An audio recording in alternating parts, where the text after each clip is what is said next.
One of them worked New York Fashion Week and spent 8+ years at a private equity firm. The other started in HR, moved to Madrid, and built Mama in Madrid into a social media brand that actually moms trust. Together, they created MotherEuro, a membership community for English-speaking moms navigating the move to Europe, not the highlight reel. The real, I don't know how anything works out here version.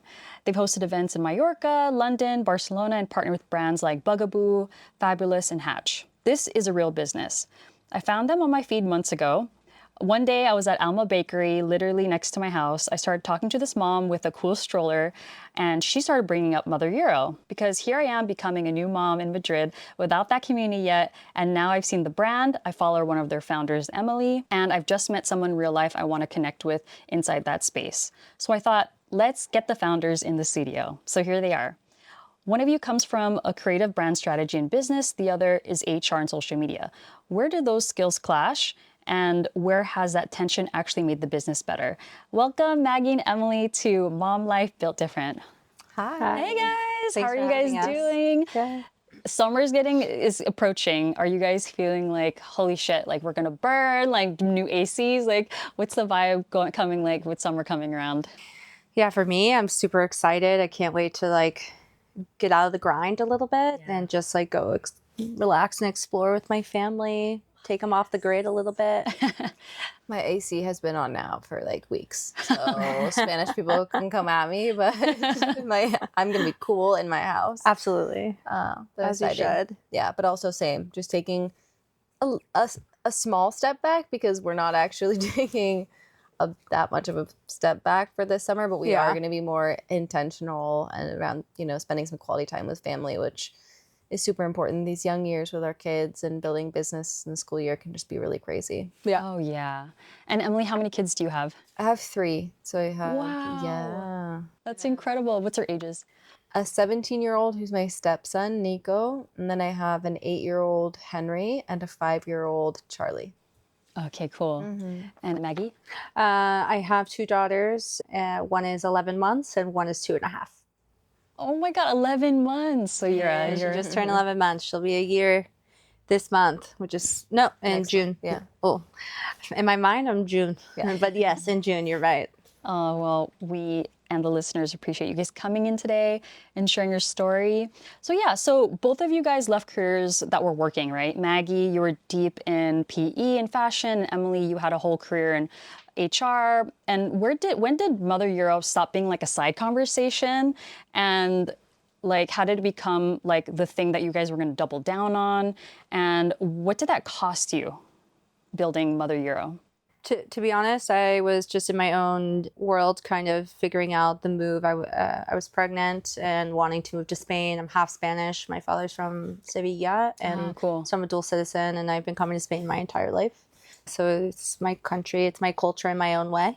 But I'm very American and very Americanized, and I identify more, I would say, with American culture and being American. But I wanted to raise my kids in Spanish culture, have them really learn the language, their grandfather's culture, my father, who's my best friend. So it was really important to me because I kind of married outside of my culture. Because although I'm half American, half Spanish, I was raised in America, in the United States, but with a very Spanish father. So culturally in our house is very Spanish. So my brother and my sister both married Latinos, and so South America and Brazil also. So I was the first one to marry an all-American in my family aside from my father. So it was really important for me to keep that culture and not have it, just dwindle, I guess is the word. So yeah, I just wanted them to know their roots, raise here, but also with flexibility, we can go back to the States if we want, once they've learned the language and get the culture. If they want to try out the States, we can always move back there, just giving them kind of an open door and possibility to be able to do that. Because I really do see it as a blessing, having dual citizenship, having my father be a Spaniard, being able to pass that to my children. It's a gift, and I don't take it lightly. So a lot of people work really hard to be able to get that and obtain that. So I wanted to give that gift to my kids, the gift of language, being a global citizen, access to, a different country at their fingertips, maybe an hour away, 5 hours away by plane, so close. But so yeah, that was really like the ethos of why I wanted to move. And my husband was super on board. He has a global mentality as well, even though he's American. So on that path, I knew that I needed to find some sort of community abroad because I was living in New York, in between New York and Palm Beach County in Florida, but I'm in New York for over a decade. And I had a really strong bonds and connections with moms, especially, and just women in general, everyone in the States, but I didn't have that in Spain. I'm rich in family here, but not in friendships. And when you're born and raised in a different country, like, they love me because that's my family, but they're not going to get my jokes aren't always going to land. I'm not going to they're not going to get my vibe all the time and vice versa. So I was kind of just voicing that to my husband and talking. And then it was TikTok. When I had TikTok, I popped up one of Emily's videos and I was about to delete my TikTok, but I saw her. And so I messaged her on Instagram because it was like a mom living in Madrid and she looked really cool. I saw her vibe. I was like, maybe she'll want to be friends with me. So I don't know. So I shot my shot. You shoot your shot. You shooted your shot. No. Yeah, you shot. I shoot my shot. Yeah. I'm not gonna do that. I was gonna say something else. And I DM'd her on Instagram and I kind of just told her everything I'm telling you. And I was like, did you ever think of like building community abroad and like what would that look like because you're American living there? And she was like, yeah, I have thought about it actually. And I was like, cool, like I'd love to connect with you. Like maybe when I'm next in Madrid, which I would be in Madrid a couple of months after I sent her that DM. And we met for coffee. Or no, we met for cocktails. Yeah, LOL. coffee. We met for cocktails at a bar. She brought one of her friends. And I don't know what it was. Maybe we made the friend feel awkward because we were in this like love storm with each other that the friend actually ended up leaving and we closed down the bar. And we ended up taking selfies, tipsy in the bathroom. Day one. Day one. So and the it was vibes just are such a high. vibe. I mean, that's Yeah. ultimate friendship goals right there. Yeah. Day one. Cool. Yeah. So that's cool. You guys are in the dating phase. How long did that last? The dating phase? Yeah. I think we're still dating. Just kidding. No, we're married now. Yeah, I for look sure. back through my photo album and I'm like, oh my God, I have 10 times more photos with Maggie than with my husband at this point this last year. I'm sorry. Full on marriage. Yeah, Maggie reached out at an interesting time in my life. I think I had started sharing on social media because I was a little bit bored with HR, shocker. Yeah. And just was sharing sort of things that were happening to me as someone living outside of their culture and being married to someone from Spain and raising family and moving. And I was feeling all the feels. And I thought, if I'm feeling this way, other people must be as well. I'll just start sharing things online. And it kind of took off in that sense. But I didn't feel that it was a community in the sense that it was real. Like, it is real, but in terms of the real connections now that I have made and that I feel and that I've seen after building MotherEuro with Maggie and having real connections with these women, I felt there was something missing, I guess, in that aspect with community, just the virtual one-sided.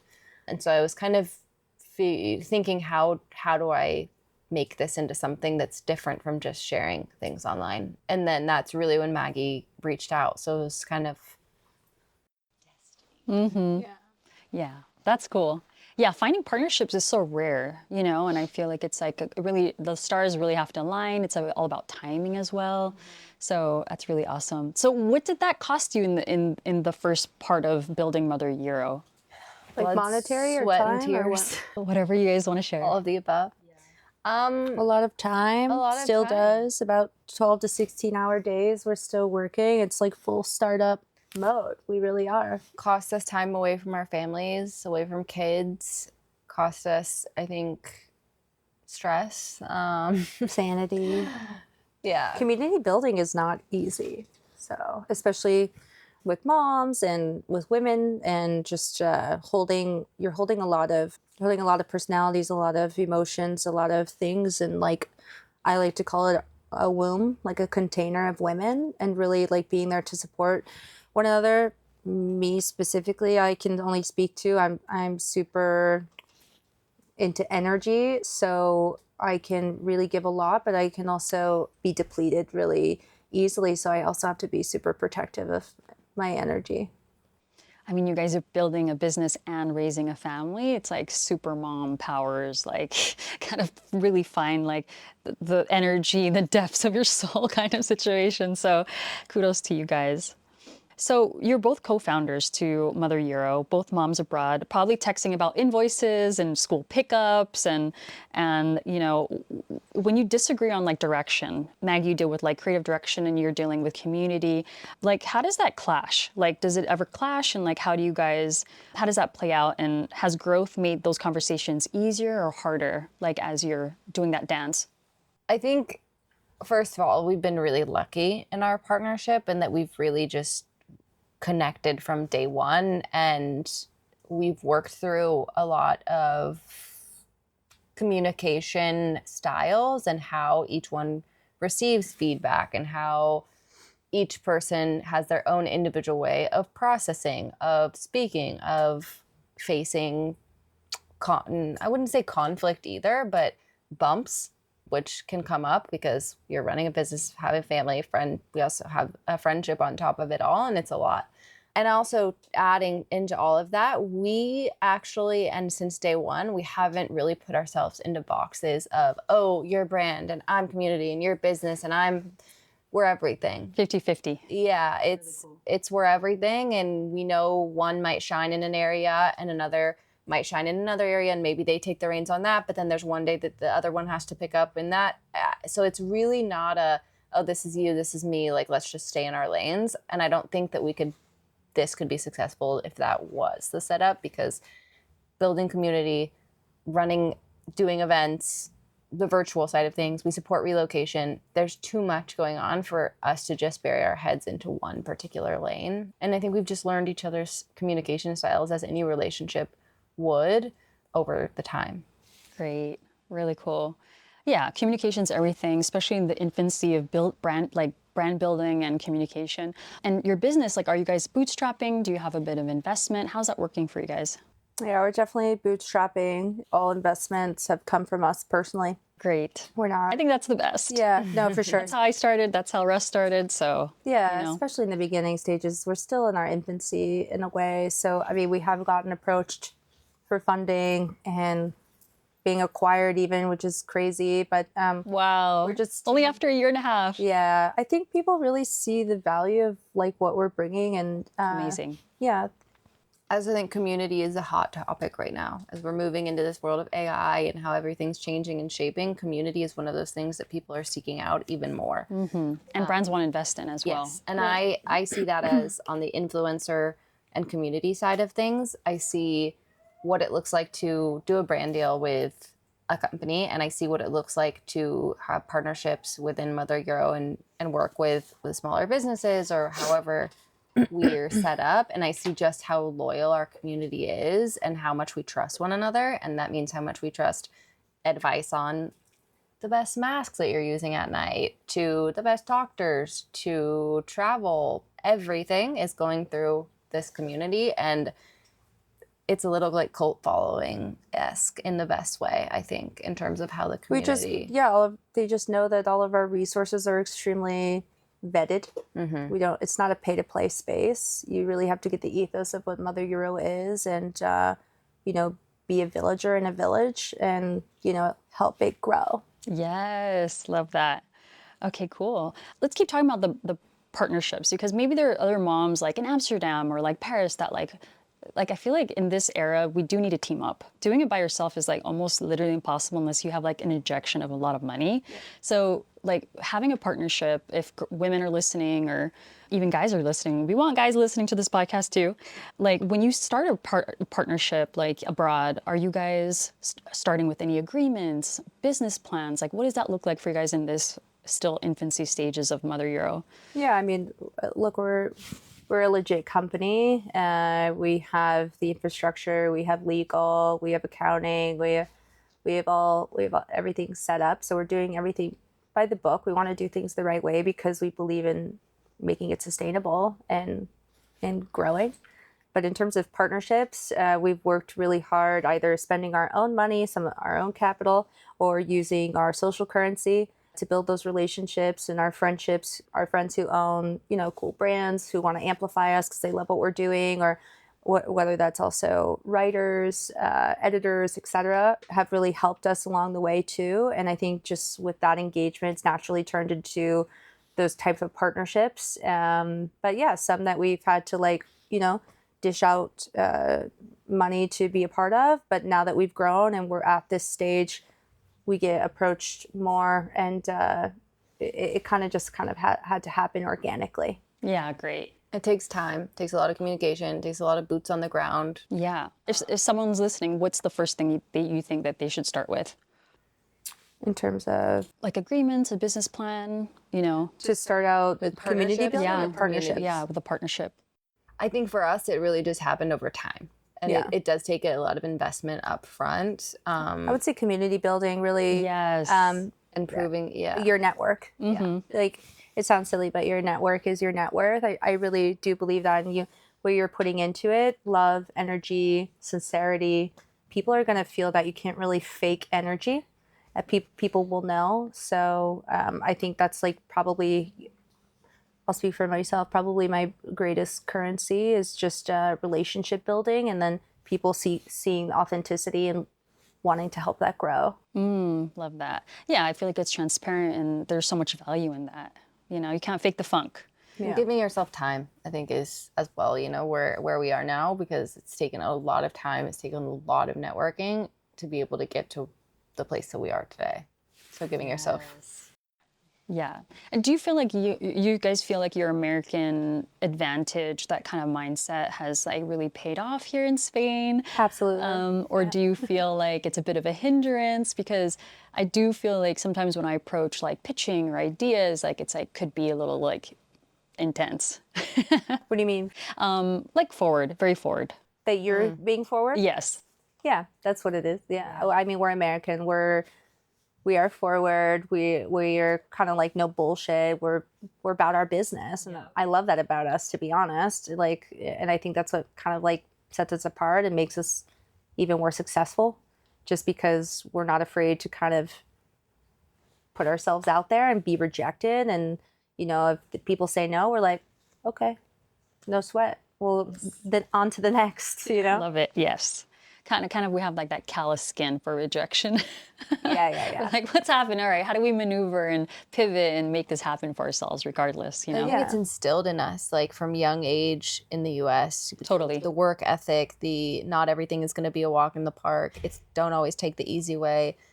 The road to success has sacrifices, it has rejection, it has low points, but there will also be the high points. And I think I personally grew up with parents who owned businesses and saw that and saw the fruits of their labor. And then that was instilled on me as a child and as I grew. And I think we bring that to the table when we're doing business in Spain. But I also think Madrid is special with the international community as well. So I think so. Yeah. I think we're kind of in this renaissance, no? For sure. Music, fashion, community, brands. It's I feel like this is what the moment that Madrid's been waiting for. Yeah. I mean, Madrid's now comparing, even in terms of you're looking at the market, even real estate and all the American brands and different brands that are really seeing what Madrid is becoming. You're kind of on the same wavelength now as a Paris, a Milan, Madrid is now being seen as a major city, a major hub, and people want to get in front of that now. Yeah, we're thankful to be here. All right, so you guys are partners. Are you paying yourselves? A lot of women founders reinvest everything and run on fumes a bit, because when I started my fashion business, we were pretty much broke for the first 5 years. The 6th year, a celebrity wore our stuff, it popped off, and I was able to pay myself $10,000 a month. But I literally had in my Bank of America account negative $5. They used to pay us the overdraft fees of $30, which they don't do that anymore. Where are you guys on that? And when does the math stop working? Yeah, I mean, We have a vesting agreement. We have certain protocols in place to make sure that, Emily and I ensure that we're really in this for the long run. So right now, we are not paying ourselves. Everything's pretty much sweat equity. Yeah. Yeah. I mean, I definitely see MotherEuro going for the long run. And yeah, where do you guys see this? Where do you guys see MotherEuro going the next like 3 to 5 years? Global domination. Yeah, world domination for sure. Yeah. Honestly, I would love us to be like a household name in terms of my dream would be for us to be a household name in terms of women knowing that they have a safe space to land when they are in the process of moving abroad or have moved abroad. I feel like what makes us different is that we are for mothers, and that's however you want to define mothering yourself. So it could be via you're currently going through IVF, IUI, different methodologies to become pregnant, or you've carried a baby in your womb and you unfortunately had a loss, or you're a stepmom, or you're a mom and you had an amazing pregnancy, like all the levels, you're a mom. And we want to be able to carry you through that and have you linked up with other women who are currently going through whatever season of life you're going through, and to match that in addition to the complexities of moving abroad. So I think there's a special type of bond that happens, but it's just happening more and more. It's happened for years and years, but you've been using like these other, I guess, unsexy and not really engaging relocation platforms that don't necessarily combine community and specifically our niche, which I think just makes the women stronger and the bond stronger. Oh my gosh, thank God for MotherEuro. Thanks you guys for creating this community. And like, how's that been like, being at these events, finally like seeing like the testimonials, people in the DMs like, oh my God, this event changed my life. I really needed this. I was like so lonely and like, it's isolating. It's really truly isolating living abroad. That's just the bottom line. I think we hear it every day. The words, I needed this, the words, this is just exactly what I needed this week. We hear also all the time about, I've been in X country for 19 years, and this is now introducing me and showing me things I never knew, taking me to places and resources that I never knew existed here. And so it's been really, really amazing to watch. And I think the women that are within MotherEuro would tell you the same, that it's a breath of fresh air. It's a space where there's no judgment. You can tell us, I mean, what's the community, the things that they share in this group of women is incredible. I would say it's anything but like surface level. Yeah. I mean, you're having women who are talking about real shit, right? Like when you move abroad, even when you move with your partner, like what does that mean for your partnership? Like, does that bring you closer? Does that bring you farther together when you're with a partner from a different culture, a different country? Like, what does that mean in navigating that relationship? Maybe it was hot and heavy for like the first year to 5 years, but then it's like, oh, you're now having children. You're actually seeing some real cultural differences, and maybe you're not aligning. And, a lot of these women will talk about things like that, or that, they may need a therapist or some support in that area. Or you have a lot of women who are navigating divorce here in Europe, and what does that mean, the legalities for Europe versus the United States, because you're going to have to meet both. And so you're talking, like I said before, you're talking about loss in a different country, not even like in your home base, and you're kind of redefining what home means. So is that a place, or is that your people? I don't know, however you want to define it. But I think a lot of these people, these women, including myself, were like growing together and realizing all of this together, and nothing is linear, you know? Wow. Okay. Yeah. So I'm hearing a lot of change, a lot of grief, maybe a lot of transformation. Is that container like heavy to carry sometimes, or is it kind of like it's mostly fun? I think as co-founders, sometimes for us, we have personal relationships with every single one of these women within MotherEuro. And so for us, we have had to set up our own protections at time, because it can be heavy, because we are women, we are mothers. You are telling me about a divorce, about something you're going through. You as a person, me as a person, I'm going to feel for you. I feel your pain. I feel connected to you. And so we've had to set up our own protections in that sense, because it can be heavy. But on the other side of that, it's not just the heavy stuff. It's the wins as well. It's the I found my place. I found the best school for my child who was struggling prior.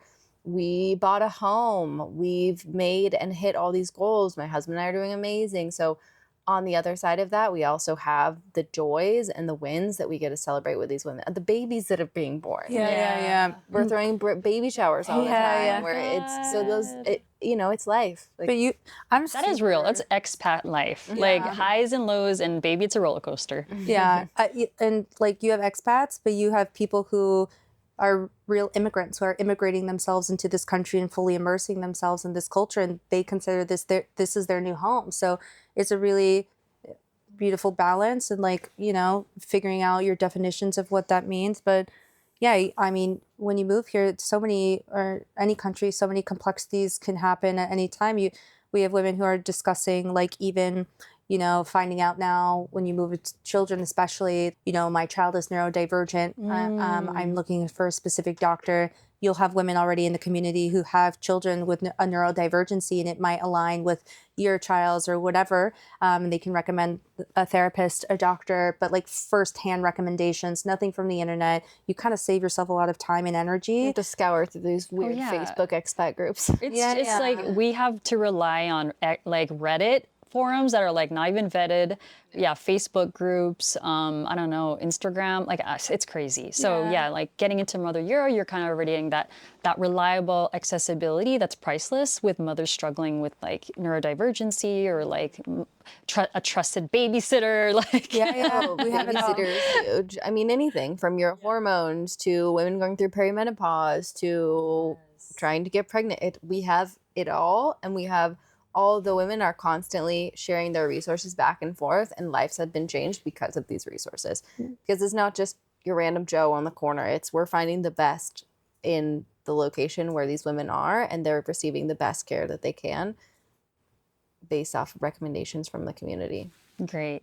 And so what I'm hearing with MotherEuro, it's like very vast, the vast channels. Are you guys trying to contain those channels? Because it sounds like I'm hearing IVF and like babysitters. It's like, is there any channels you guys are trying to like keep it in a container of? We have subgroups within the community, so you're free to add yourself to whatever subgroup is you're aligning with in this season of your life. Cool. You have some people who suggested they wanted a middle years subgroup, which means like they're raising preteens, teenagers, versus like you have some moms who are in our postpartum, which would be like from anywhere from newborn to, I mean, for me personally, postpartum is life. Like you're postpartum for the rest of your life. It has changed the brain chemistry. It has changed your whole persona, how you view things. But this is me. So I'm always going to be postpartum. But yeah, you have different subgroups for people who are at different stages. And whenever somebody has a new interest or wants to create a new subgroup, we make sure that there's enough interest in that. So it starts an actual club. Really cool. All right, so let's move on to like the pricing, right? I feel like for women that want to start these communities, maybe like pricing and like starting a community, it's just as hesitant when you pay for an overpriced gym membership or like your therapist, it's like these are investments that you want to have a part of your toolbox, right? Especially living as an expat. Moms are like already hemorrhaging money, right? Visas, international deposits, flights. How did you guys land on pricing for MotherEuro? And was there guilt around asking people to pay? And like, how did that structure look like for you guys? There's absolutely no guilt about asking anyone to pay for anything. This is our time, which needs to be compensated.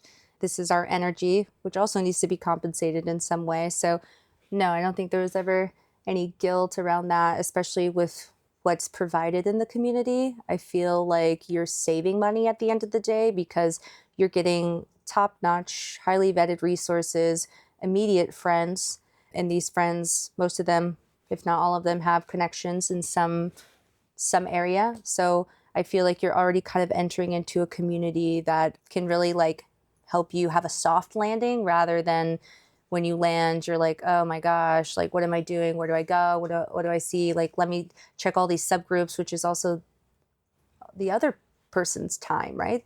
That they're losing a lot of their time, AKA their money, their energy, their resources. So no, I feel like we're actually priced pretty well in comparison to, I think what makes maybe ours a bit more jarring is we ask it for upfront versus like you have your monthlies, but monthly we average anywhere from $45 to $65, where if you're looking at your monthly communities here, especially in Spain, like you have your other competitors or whatnot, they're all of that price range. So ours is just on a yearly basis. Really good. Yeah. I don't know if you had anything to add. No, I think we believe so strongly in the value that we provide, and we've seen it firsthand in so many women, and not only in just the space of the community and the events that we provide, but in the relocation side of things as well. We are on calls constantly, answering emails constantly, answering WhatsApps constantly. Events, partnerships, all of that back and forth. We're working 12 to 16-hour days. And these women who are moving have direct access to both Maggie and myself, that if something goes wrong, they know that they're going to be able to get a response from us almost instantly. They have constant check-ins, they have constant hand-holding, and they also have whatever they need. So if they come to us and it's, I need help with, I don't know, like finding the best carpet installer in Madrid, the most random thing, right? We'll find it. So it's very... Or somebody else in the community already knows about it and uses it. But yeah, you also have access to some badass women who have built and sold companies who transparently, family offices, entrepreneurship. Like you have women who have really lived life in terms of, work ethic and knowing what to build something like that. So you have access to ask these women these questions to help you grow in another country, who can give you firsthand advice. So I think we're packaged pretty well, to be honest. We actually get told a lot that we're cheap, that we're too cheap, that we should raise our prices. That we should raise our prices. And we're like, wow, that's crazy. But I think you guys know what you guys are doing. And you could always have the opportunity to raise your prices whenever you feel like you need to. But yeah, I love that. I saw that it was 700 euros for the year locally. 700 USD. 700 USD? Yeah. Okay, great. But we have three different tiers. So we have global membership, and global membership is for the woman who is not living in one of our core cities. So currently, as it stands, our core cities would be Madrid, Sevilla, Mallorca, London, and a few more soon. And the global membership is for the woman who is an international woman. Maybe they spend their summers in Europe. Maybe they're considering somewhere in the next 5-6 years to make the move. They want to start having conversations on the side before they really put a plan into motion. They just want to have access to the global-minded community.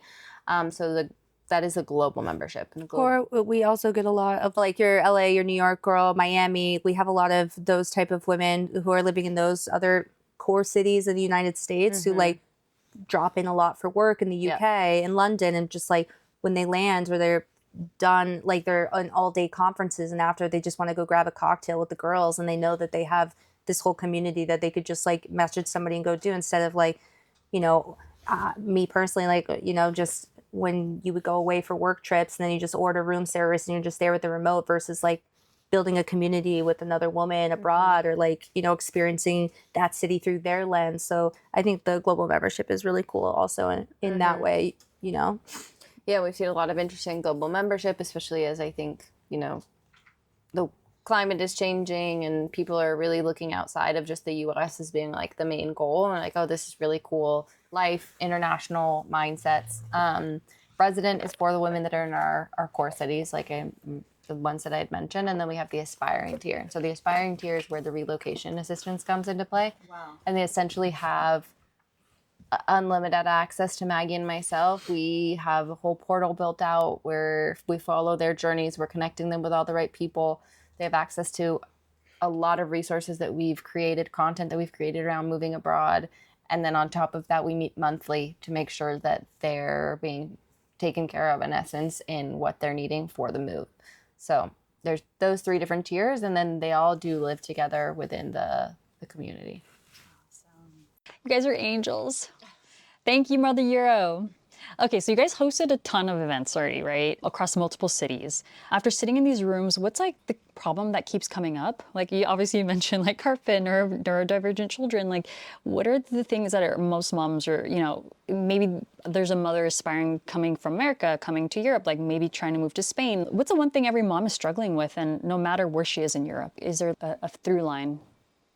To be honest, it's really comes down to community. They really just want to feel connected and grounded to somebody who may feel like home in a new home that they're building. So I would say that's like the number one thing that attracts MotherEuro members to the community.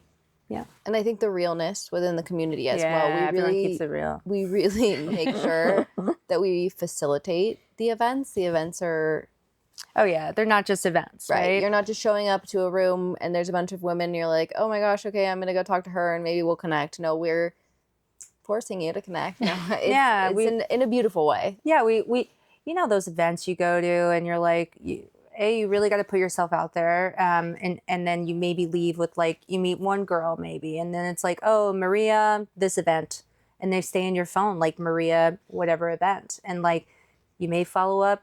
You may not, but we try and make every event between 10 and 12 women max. So really small, tight-knit containers. So when you leave, you know everybody's name, you know everybody's story. We facilitate the right questions. So maybe Emily says something to and answers a question that really resonated with me and something that I could really align with. So I will look for her later and that would have resonated with me, and I'll message her and be like, hey, you know what you said in there, like I really resonated with that. Like I'd love to go out further, maybe for a cup of coffee or something like that. Or they see each other at another event, but you start to see familiar faces, and that's where like everyone really gets to know each other like more intimately.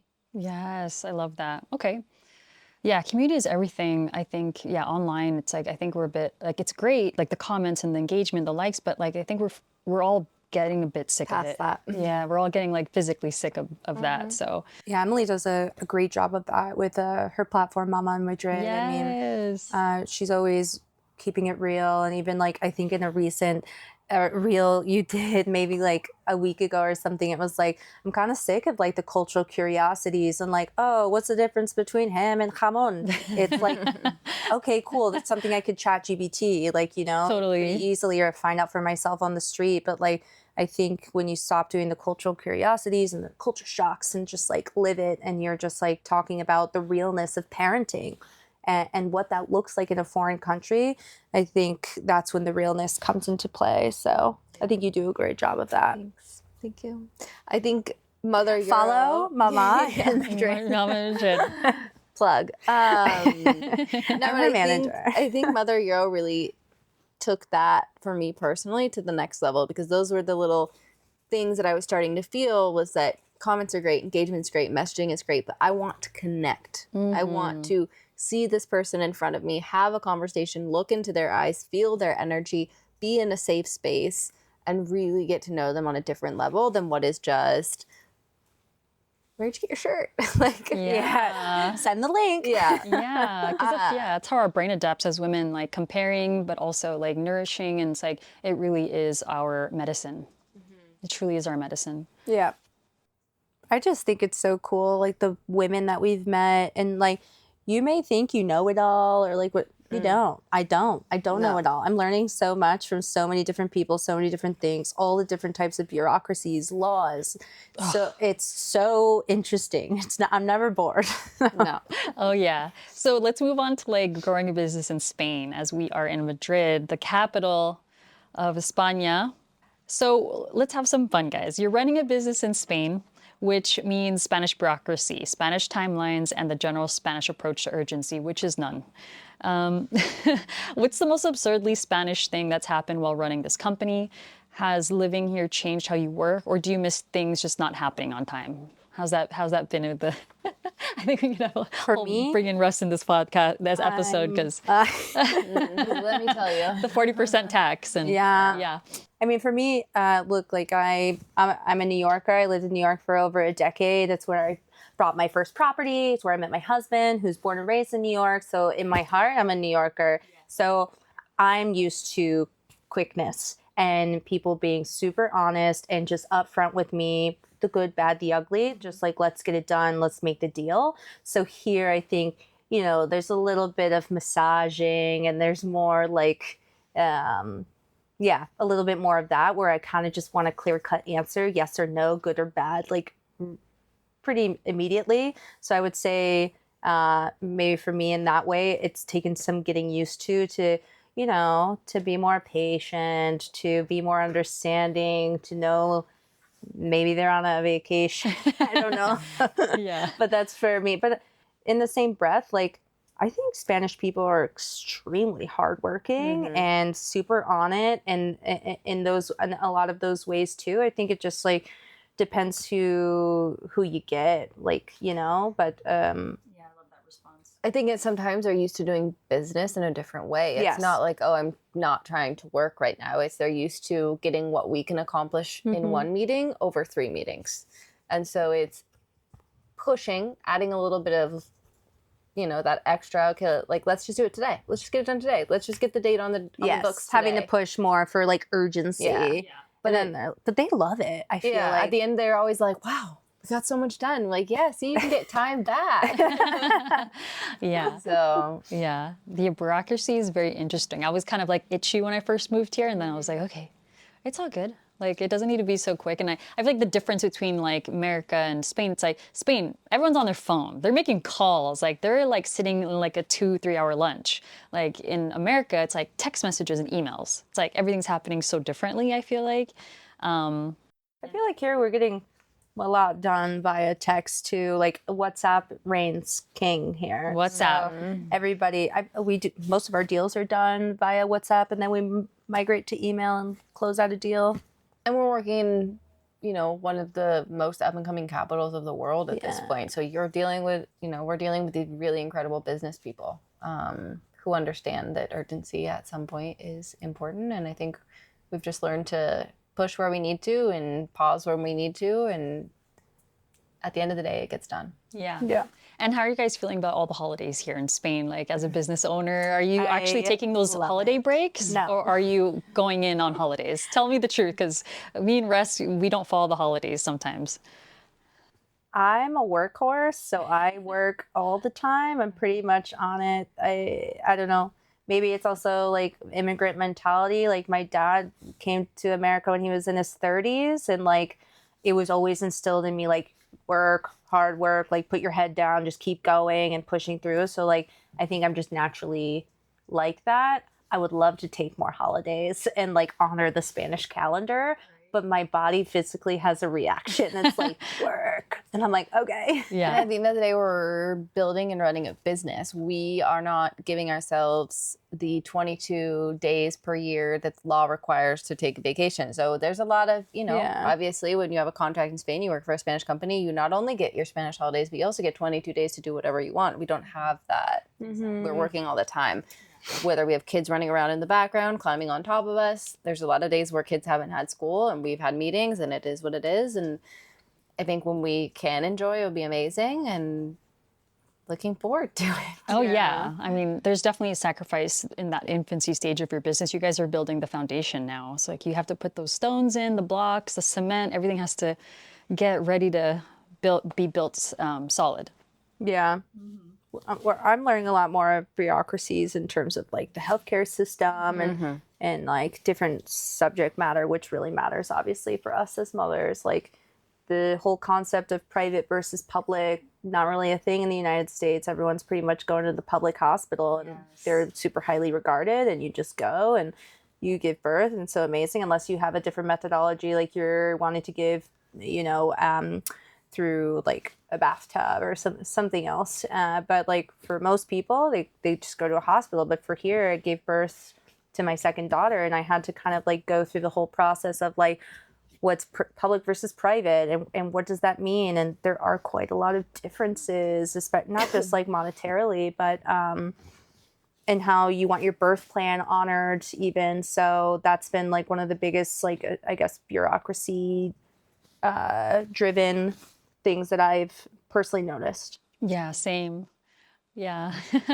As I'm 5 months pregnant, and I'm like learning about our private healthcare, and then like hiring a doula, and Oh, you're having a doula here? I'm gonna have a doula, but that was also very like So niche. hard. So Yeah. niche. But she's also lived in Canada, but she's Spanish. So I was like, okay, this is probably why this service exists. So if you guys join MotherEuro, if you're listening, they probably have some tips and clues on that too. Yeah, I Some went through the doula. whole process of trying to find a doula here, and then when I finally found one, I went to the hospital because I was in a high risk pregnancy, so I actually have to go through a certain hospital through a certain doctor, and I had to choose between having my husband in the operating room and in my doula. You could only have one. Oh my God. And so at the end of the day, we said goodbye to the doula because I'm going to have my husband there, to advocate for me first, and if I'm going out that way, I want him to like go out with me. Not the doula. Not the doula. I don't want Yeah, to right. see the doula in my last breath, Okay. I guess I needed to ask my doctor if I could have my doula in there since I'm investing, Probably. like $1,200 on a doula. Yeah. Yeah. Okay, great. So you're learning things already. Yep. Yeah. But shout out to, I guess, so what I'm hearing is like, if you do come to Spain or you're about to come to Spain, it really isn't just necessarily siestas and, hardcore holidays. Like there are hardworking business people. You can get things done efficiently. You can start a business like MotherEuro. Yeah, I really hate those assumptions. Yeah. The siesta is such an interesting one that you see all the time. Like, oh, everything closes down. And like maybe a small shop that's been around for years and years, or you're in a small pueblo or something, but that's just not the reality. And most of those people aren't going to sleep. They're going to take a break and eat some lunch and then come back to work. Yeah. But yeah. So MotherEuro, you guys have worked already with like really cool brands like Bugaboo, Fabulous, Hatch. And there's going to be some moms listening that are building their own platforms or like small businesses, or they have their own personal brands as well. Like they're working with agencies, like converting dollar to euro, like getting brand deals, all these things. What do brands actually care about when they partner with somebody, since you guys have worked with incredible brands? And what's the pitch, maybe the mistake that people are making over and over again, if they're making any mistakes or like opportunities for themselves? Lots of questions in that one question. Yes, it's okay. I think a lot of it is relationship building. So all of the brands you mentioned were based off of relationships that were created. And brands are looking for their target audience at the end of the day. And I think MotherEuro has a lot of different target audiences within the female Demo. I think authenticity. and yeah. We're community backed and driven, so they know if they partner with us and we are this, kind of closed community in terms of we're a closed membership, that if they work with us, they know that they're getting, 200 women behind them as well. And like that's going into their inboxes and stuff. And it's like guaranteed. Like visibility, I guess. And I don't know, I think a lot of like Bugaboo is just like such a natural fit. Like we have a ton of moms who are currently pregnant, postpartum, looking for like something really good to use. And Bugaboo is like a staple in our house. We adore the brand. They have a really beautiful ethos. The brand has been super responsive. I feel like my advice would be like big or small, like shoot your shot. What Yeah, They say no? Yeah, walk Okay. us through that, or how it works when you guys are pitching just for MotherEuro. Like, walk us step by step. So, if for someone to coming into Europe, if they're already doing brand deals in America, like, would that look like for a Spanish brand? Is Working this with the for, Spanish. but is this for community or for what partnership world? I guess for moms that are trying to grow their platform in small business, like, how can they make the right pitch? Like, walk us through it. Like, you start with an email, you DM somebody, and then, maybe you have a PDF involved. Like, how does that work? Like, that step-by-step process. I think it's all about your packaging, all about your delivery. I think we work really hard to have really beautiful socials and aesthetic and a standard. And I feel like naturally brands will gravitate towards us because you can't fake that stuff. You can see the type of caliber we're trying to reach or that we currently have, and what that looks like and it's packaged into. So we kind of target brands that match that. So it's a perfect match with, let's say, with Bugaboo, because our women can afford that stroller. They are the cool moms, I would say. Their marketing is probably more towards like cool, elevated, like conscious living, intelligent, interesting mothers. And Bugaboo has built that platform, and it's taken some time. So I think naturally they just kind of see how we're packaged, see our social, see our engagement, and then we kind of will offer them, you know, visibility, an intro into our community, kind of like guaranteed people will use their services or buy a SKU from them, from our platform. But yeah. I think, I mean, as Maggie said, shoot your shot. Email, DM.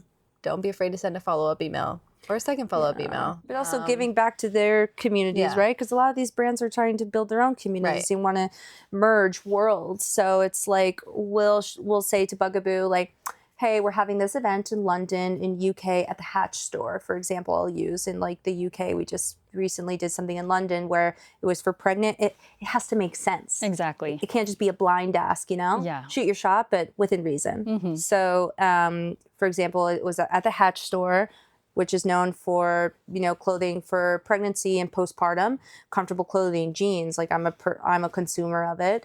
And so naturally, Bugaboo just goes hand in hand. Like, you're pregnant or you're postpartum, you're looking for clothes that are going to fit you through your seasons of carrying a child and postpartum. And then you have Bugaboo, who's doing the same thing. They're carrying you through that season of when you just had a baby through postpartum, through like toddler years. So that's just like a natural merger of worlds. Our community has women who are currently pregnant, are postpartum. So I think the ask there was, hey, here's this, you know, this event that we're hosting in London with women who are currently pregnant, postpartum.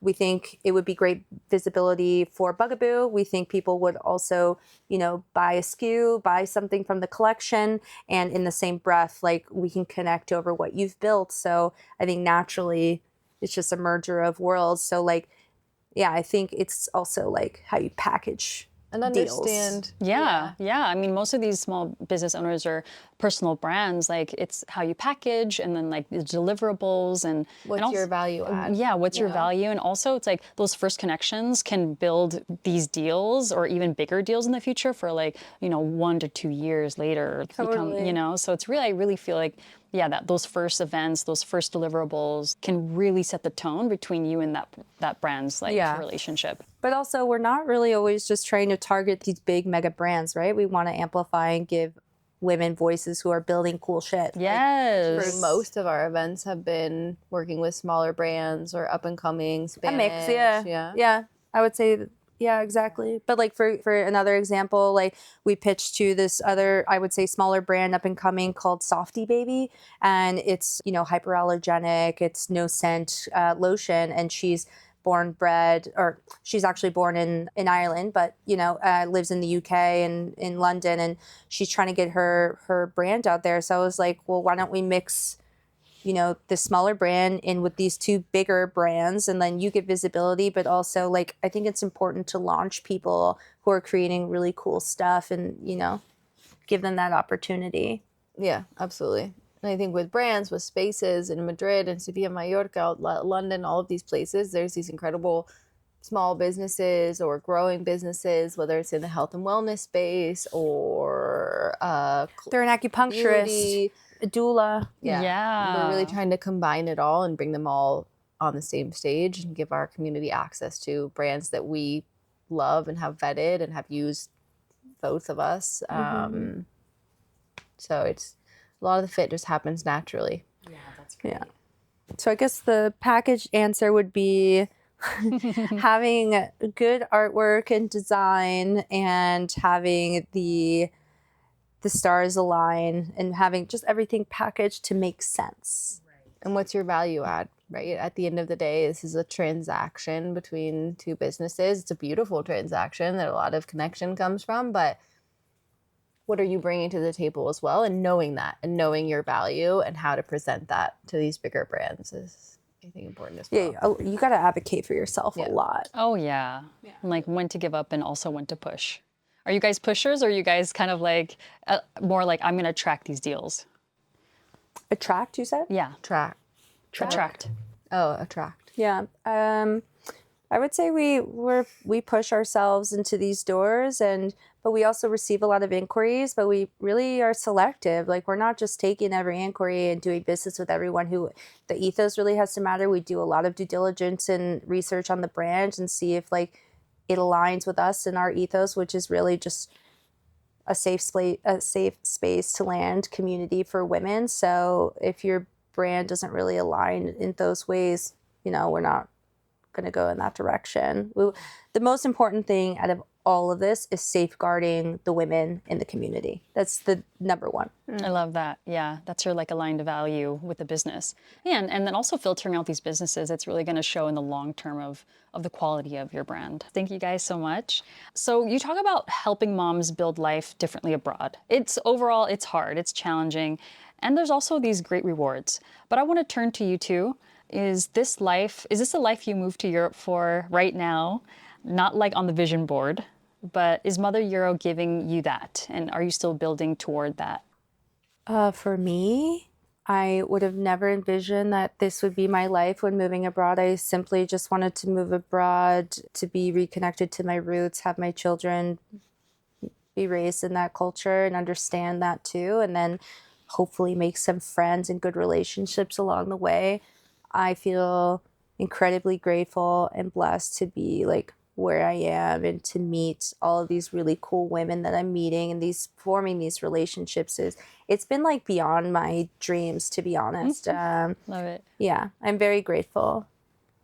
Yeah, I think it's been a whirlwind. I think just from where we were a year and a half ago to now is like, and almost you get whiplash because it's all happened so fast and we're just moving all the time. But we also remind each other to like stop and like think about where we are now versus where we have come from and everything we built, because sometimes you're just so caught up in the day-to-day that you're like, oh wow, like look at how far we've come. And for me, no, I think I never imagined the life that I have now, the good, the bad, everything in between. It's not the easiest path, and I think that's sometimes something that's misconstrued on the internet, that it's this easy lifestyle, everything slows down, or everything becomes wonderful, and it is wonderful and it has beauty, but it's not the easy path, it's not the easy choice. Yeah, definitely not.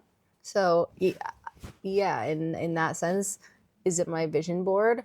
I'm still walking towards my vision board. I think if I was already at my vision board, I would have a different vision board. I think it's an ever-evolving vision board. Exactly. I change all the time. I morph into different things all the time, or I discover new things and I'm like, oh, I'm going to add that, or like I no longer align with those values, I'm going to take that away. So I think it all changes. Totally. But thank you for sharing that, because I do feel like when you are in it, it's like, this is more than my vision board almost. Like for me, even like podcasting in the studio and like amplifying women's businesses and their voices and their values, like I am living the dream, and you guys are creating it day by day. Like no one's telling you to do this or that, or like you actually are just designing it yourself. Yeah. Yes. And so what does differently look like on a random Tuesday for you guys? Like what's like built your mom life built differently, I guess, versus living in the United States? Like how is built differently for you guys, like as a mom on a random Tuesday? On a random Tuesday. I mean, on a random Tuesday, it can be running from meetings to picking up the kids, and the kids are in extra school activities until 8:30 at night, and then you're home and dinner at 9. Everything's later. I think that's different for me in terms of what life is like here and building a business and juggling it all, but I'm also doing it, surviving. Yeah, I feel, yeah. Yeah, I feel extremely safe here. I feel extremely grateful. I don't know. I'm from South Florida originally, and it's wild times, Wild West out there. Oh yeah. In the United States, I feel like, but Yeah. I also love being American, and I definitely identify as that. I just feel like it is a different pace here. It is a different life.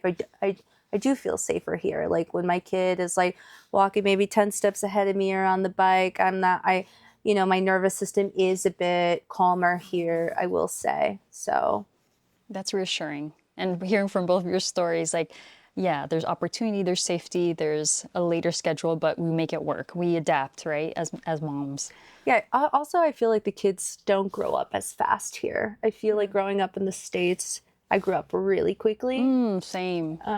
Yeah. You know, you have South Florida, you have New York, those are two, you have LA, like these are all really super fast paced. Like you're exposed to things at a young age versus here. I personally don't see that, which I really like that my child has the opportunity to be a child. Whereas I don't think I had so many years to be a child, if that makes sense. I don't know. But that could also be a personal thing. I don't know. Yeah. I think so. Media, drugs, sex, it's all happening in America for sure. Yeah. All right, guys. Well, how can people apply for MotherEuro and this amazing platform and community you guys have? And tell us, like, how can people join?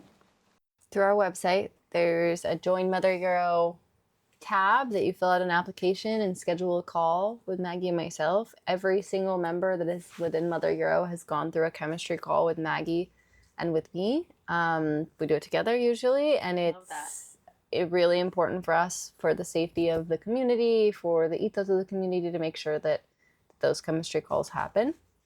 And then once that happens, then you're approved, you find out that your values don't align with ours, and that's totally cool. No harm, no foul. But you know, you're dealing with moms. People are being super vulnerable about their life and their stages.